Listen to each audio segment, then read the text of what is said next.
Hey, my Legion, how y'all doing today? I want to do a review of the Netflix miniseries that's really, actually, really a lot of people are really talking about, and they've been talking about for a while. Dahmer, the a Dahmer monster, the Jeffrey Dahmer story. Story about Jeffrey Dahmer. I think this is the fourth adaptation of the Jeffrey Dahmer story I've seen because I know ages back when he was incarcerated. I think the first they had some independent filmmakers do. They did a video called "The Secret Life." I mean, a movie. I remember seeing that, and I remember seeing one on cable that just focused on his alcoholism, right? And then the one that Rita kept telling me about, I finally saw that just focuses him as a kid growing up and being goofy in high school, right up to where he killed the one guy, but not before he started killing people. That's and the way he acted in high school and stuff like that. I can't remember what the hell it was called. I remember seeing that too. I think I was on Tubi TV. I saw that. Rita always was raving about that show. And this is a new show on Netflix that's getting lot of lot of talk. And then some people, like the actor and stuff that played him, didn't really even know the character that well. Didn't even want that character, the serial killer, that well. So you had to go look up and study him and stuff. And also they had Nishi Nash in it from Reno 911. And a lot of times, basically I know her from the show. She's a very comedic actress. A lot of times, comedians or people who perform comedy are really good serious actors because comedy's an art form, way of acting, just like you see like a stand up comedian. The way his delivery is. I mean, and just the way the tones he tells. That makes for a good serious actor too. And I remember back in Fort Detrick, Maryland. Wow, summer '91.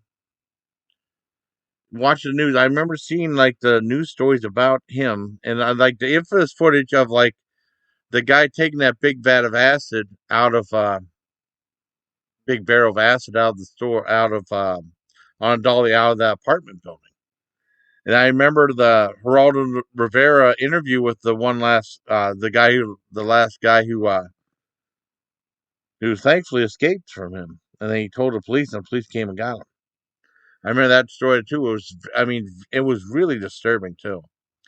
And then like I said, when he got incarcerated, the people who did the Secret Life of Jeffrey Dahmer, I think it was called Secret Life or just the Secret Life of Jeffrey Dahmer, right? And that's a very independent film. They were on Jenny Jones. They said it's too soon to be starting to do stuff like this. That's when people start acting like that. I remember, I don't know, I know when Ed Gein, the story of Ed Gein, there was a whole bunch of movies inspired by it, like Psycho, Texas Chainsaw Massacre, Three on a Meat Hook, Deranged. They said Silence of the Lambs too, but I'm not sure about that. And Manhunter, but I think that's different. Anyways, they had a story about that. So getting back to the show from Netflix, it's like an 8 part or 10 part miniseries, and sometimes it focuses on just like one incident, like the Laotian boy that he drugged to his house, and then he got away in a stupor, and the cops saw him, and they took him back to Jeffrey Dahmer's place. And then, but he said, well, it was just a lover's quarrel or something like that. And the police said they're going to get deloused or something like that. And it's messed up because they got suspended, and then their union helped get them back get them back on the force. That was something I didn't know because it is supposed to stuff I didn't know about it. It's pretty in depth. I know a lot about the case, but I don't know everything. And I remember they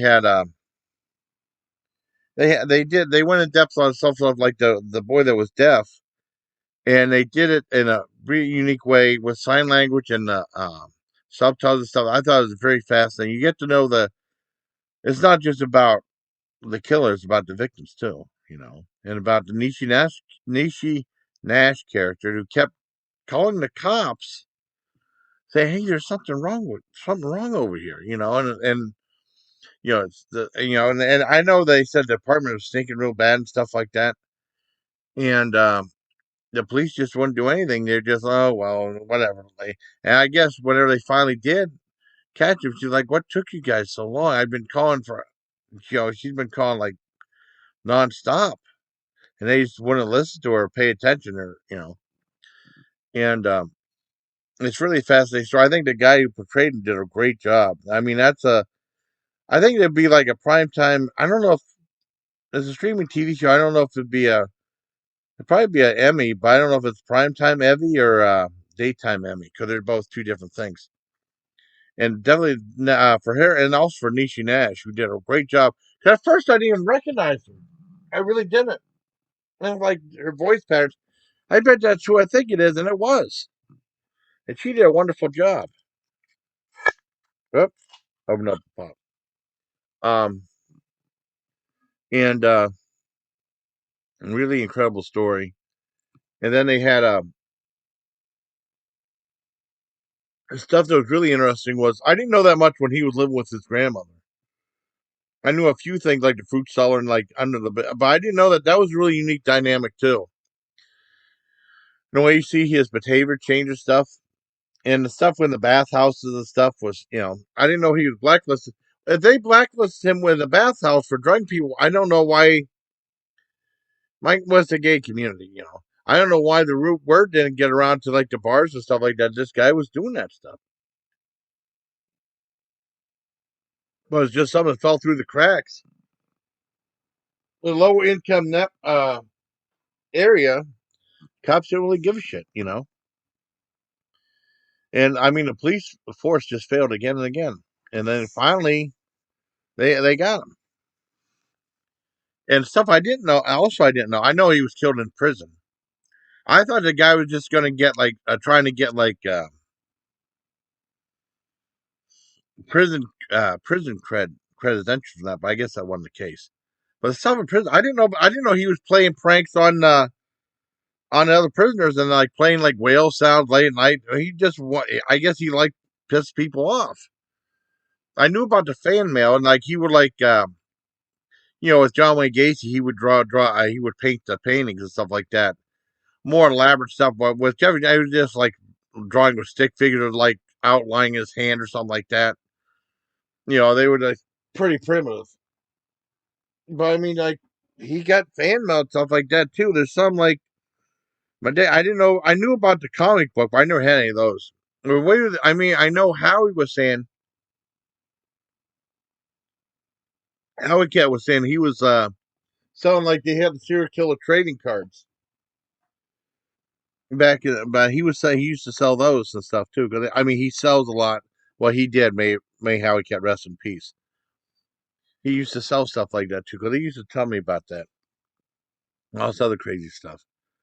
I didn't know they had like Jeffrey Dahmer versus Jesus and stuff like that. I didn't know about the comic book at all. I heard about. I mean, I used to get stuff from Blackest Heart Media, which was underground. It was what was it? Underground. Underground horror magazine or horror fancy. And I remember getting like VHS tapes and stuff like that of like movies. But I mean, I actually got for like $2. I got like a thing of the police. I don't have it anymore. I don't know what happened to it. Like the police report and the photos and stuff.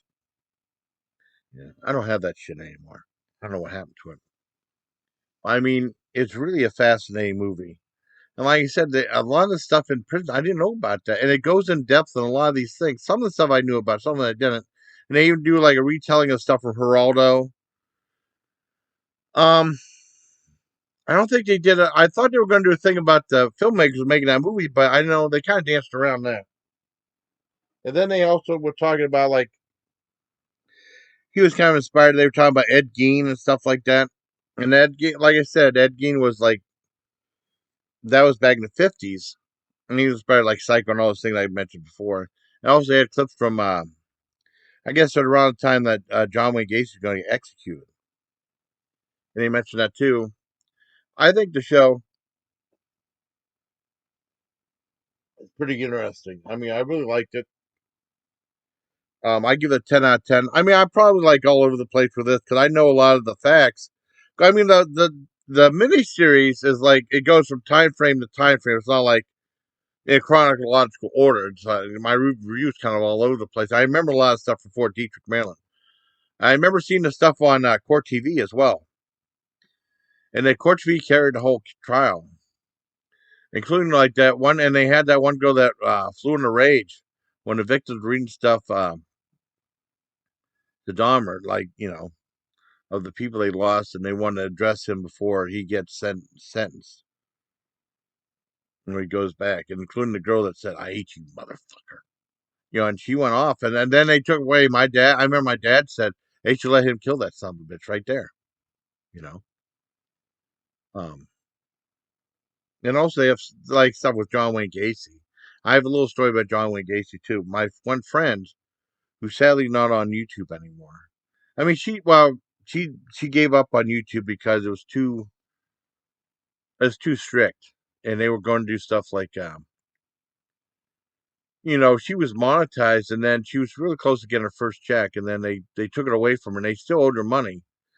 But I mean, Google owed her money that she had, and she said she wouldn't have had a problem if they would demonetize her, and they gave her whatever money she was owed, but she didn't reach that threshold of $100 yet. I think she said she had like $97, and they want to give it to her, and that's money she earned. It's a bunch of crap too. But she was saying like she used to date this journalist, right? And I guess he used to interview all these people. I guess um, this guy called up, and then he said, "Honey, could you talk to this guy? I want you to talk to my girlfriend and stuff like that for a few minutes. I gotta use the restroom." And he talked to her, and she was on the phone with him. She said she seemed like a real nice guy, and then after that, he told her she was talking to John Wayne Gacy, and then both him and Gacy were laughing. They thought it was funny. She was creeped out by it. He was telling me that. That's freaky. I think this is a really good show. I mean, the true crime community. I don't really do a lot of true crime stuff.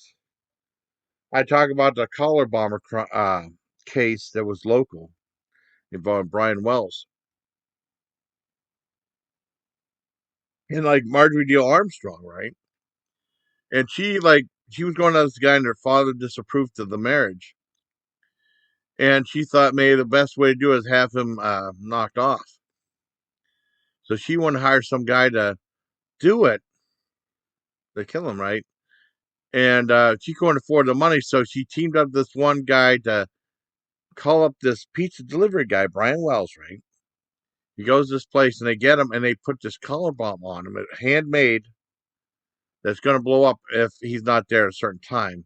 And he just went to the bank, and he would take like 100,000, and they give him back to him, and then they're supposed to disarm the bomb. Well, the cops are there. They put him in the one drive parking lot is where Eyeglass World is, right across from Eaton Park, downtown Erie.